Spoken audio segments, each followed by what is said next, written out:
Here we go. The Cartesian plane. So what we want to do is we want to apply things, the equations that we've learned, to graphs. And we have a couple of formulas to learn today, and we're also going to talk about X and Y-intercepts. So if you have a graph, and that's called a Cartesian plane, and has an x-axis and a y-axis, and suppose we have a coordinate. We call that coordinate x1, y1. We have a coordinate here called x2, y2. You should be able to find the midpoint between those two. And so the reason why we're building this in trigonometry is you're going to get some complicated formulas to use. For example, you're going to have to know how to use c squared is equal to a squared plus b squared minus 2ab times the cosine of c. So that's a formula we're going to have to be able to use later on.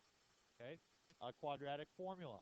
Okay, we knew that formula for the last test, but we're not ready for that formula yet. We are going to use these formulas as a practice. So midpoint formula, what we do is the midpoint between those happens to be the average of the x values.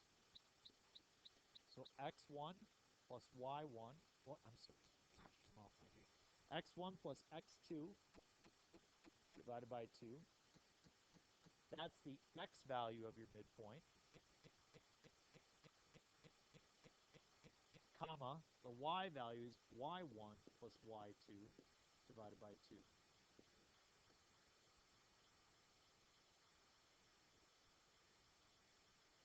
That is our midpoint.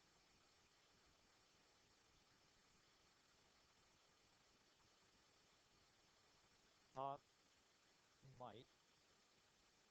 Distance formula.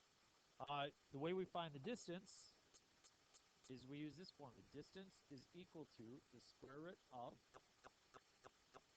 x sub 2 minus x sub 1 quantity squared plus y sub 1 minus y sub 2. Or I'm sorry, y sub 2 minus y sub 1. It actually doesn't matter, but we'll just use y sub 2 minus y sub 1.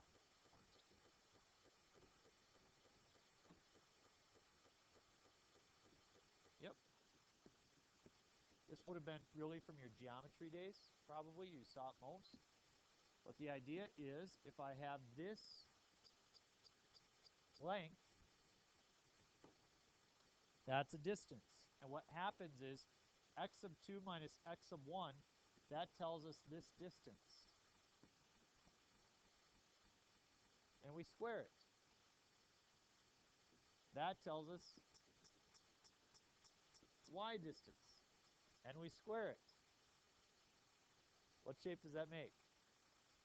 Triangle. And what formula does that remind you of? Pythagorean theorem, right?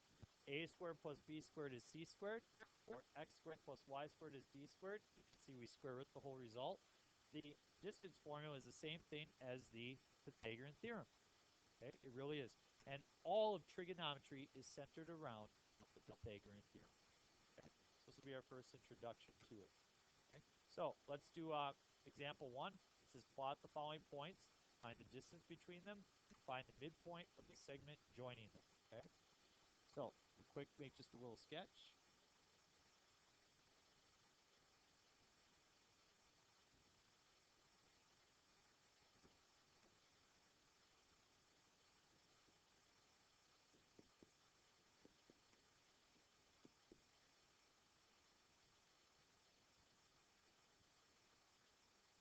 So we'll plot 1, 3. We do the x value first, and then the y value. 4, negative 3. 1, 2, 3, 4. Down 3.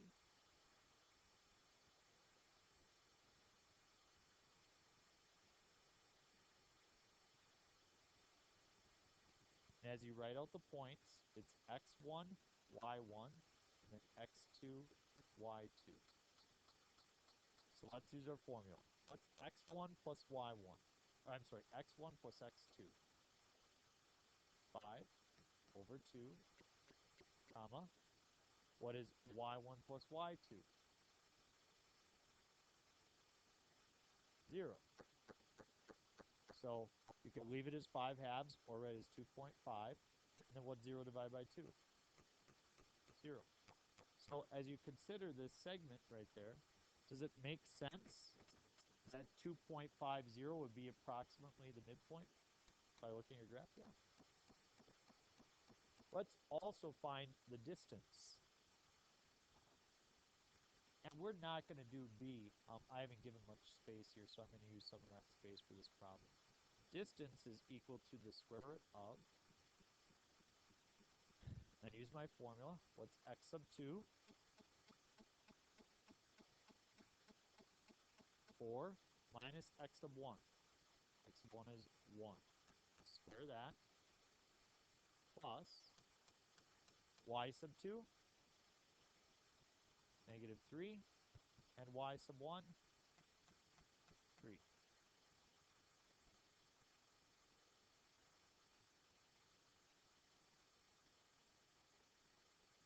4 minus 1 squared, 9.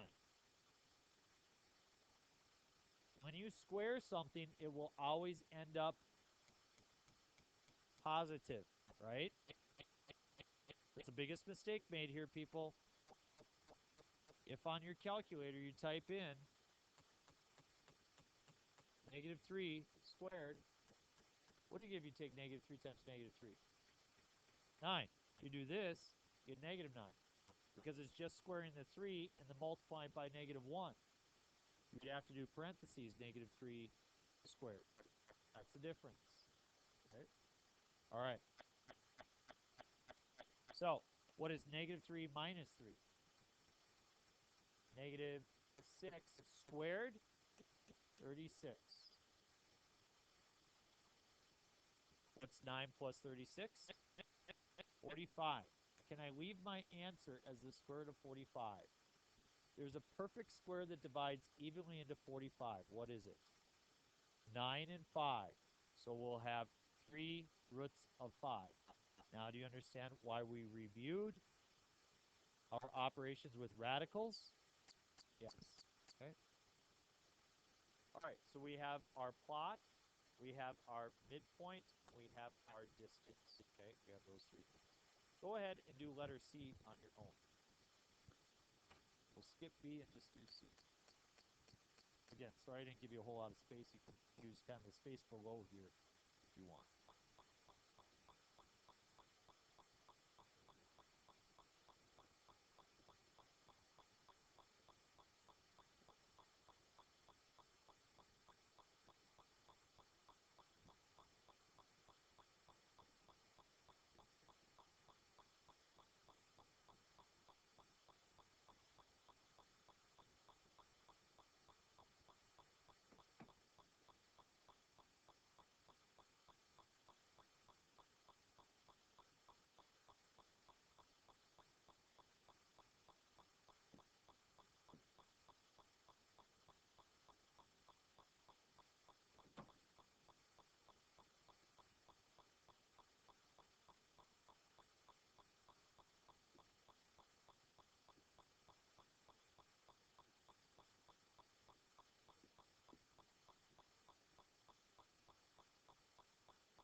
For a midpoint, did you get 1.5 and negative 3.5? Or 3 over 2, negative 7 over 2?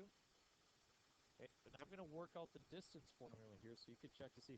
That's where you'd most likely make a mistake. We'll do 8 minus negative 5 squared. Negative 2 minus negative 5 squared. 8 minus negative 5 is positive 13. Squared is 169. Negative 2 minus negative 5 is positive 3. Squared is 9. So the square root of 178. It's kind of tough. Do you know if 178 is a perfect square divides evenly into it? Tough, isn't it? I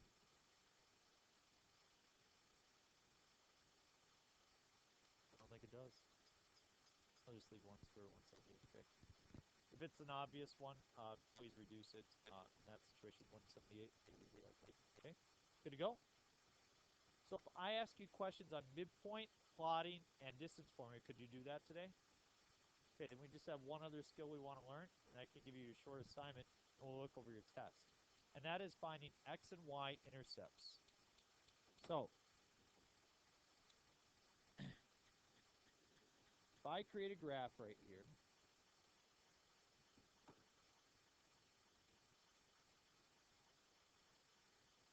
and I draw a line,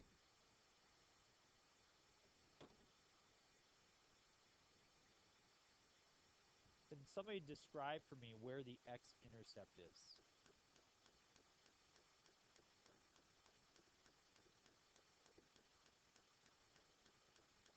Where it crosses the x-axis, right? Okay, that's the X-intercept. And the Y-intercept would be where it crosses the y-axis. It doesn't matter whether we're doing Algebra 1, Geometry, Trigonometry, or Calculus, finding X and Y intercepts are extremely important for us to be able to graph these functions. Here's what you need to know. The X-intercept has an X value that we don't know. But we do know the Y value. What is the Y value of the X-intercept? 0. So in order to find the X-intercept, what we do is plug in 0 for Y and solve for X.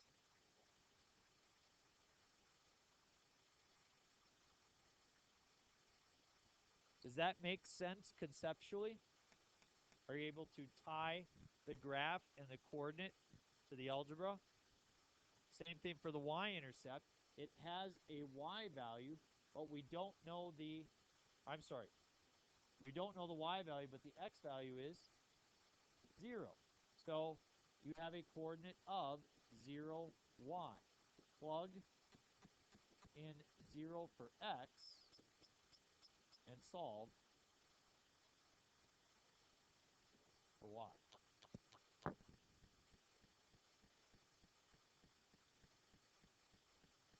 See that?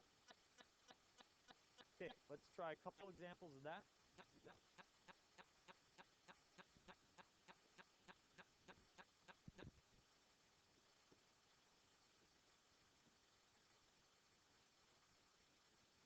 I'm going to start by finding the X-intercept.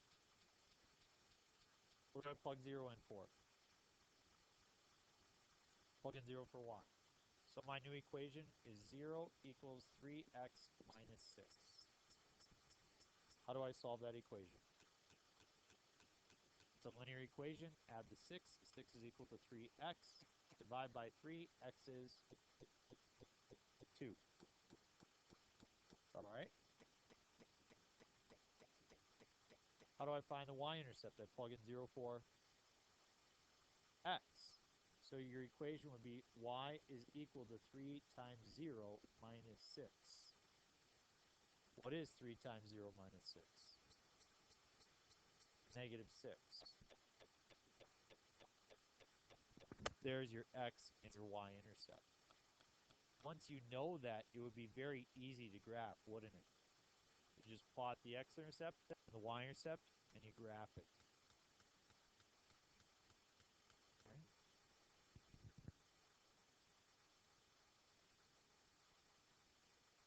What's different about letter B? There's an x squared.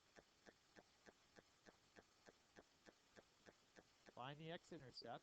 You plug in 0 for Y and solve for X.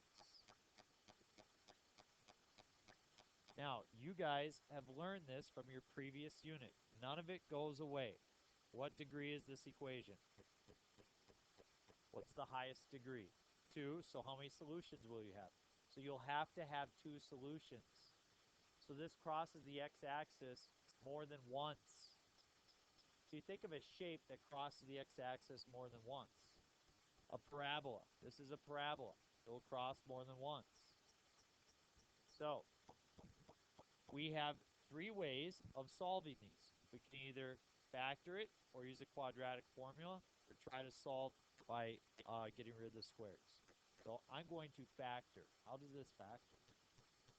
What multiplies to 100?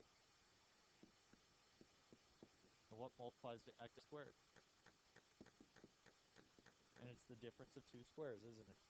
Minus x and plus x. So what are my two solutions? Plus or minus 10. So it looks like it crosses the x-axis in two places. On your test coming up next week, if you don't list both, you get a point off because it doesn't have just one x-intercept. It has two. And this is the indication. Okay? Are we clear? Again, I'm trying to let you know because I don't like taking points off. It takes more time to grade. All right. The y-intercept. Well, I'm going to plug in 0 for x. So y is equal to 100 minus 0 squared. What do you get? So it crosses at 100. So you don't have to do this, but I'm just going to make a quick sketch. Negative 10, positive 10, and then a y value of negative 100. I'm sorry, positive 100. It looks like it crosses there, here, and here. So the shape of this is like that. It's a downward shaped parabola. And we're not going to graph a lot of parabolas during this year. I just want you to understand that that's what's happening. That's the conceptual piece, or the graphical and visual piece. Okay, last one, C. Okay, how's this different? Yeah, the squared is on the y this time. So I'm going to plug in 0 for y and solve for x. 0 equals x minus 7. How do I solve? Add the 7. 7 is equal to x. The x-intercept apparently is 7.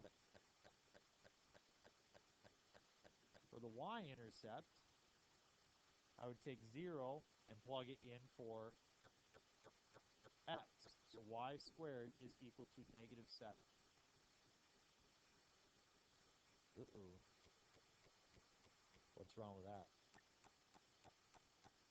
Two answers, but if you take the square root, can you take the square root of a negative? We talked about this, that you would actually have plus or minus I roots of 7. Now, we didn't focus on simplifying the imaginary portion, but we all did mention that you can't take the square root of a negative, correct? And you get imaginary solutions. So that means it does not cross the x-axis. Now, you might say, well, Mr. Gentz, you just lied to us. You said if there's a squared, you're going to have two results. I do have two results. I have two solutions, but they are imaginary. It doesn't guarantee they'll cross the x-axis. So if I were to draw this, what this actually looks like is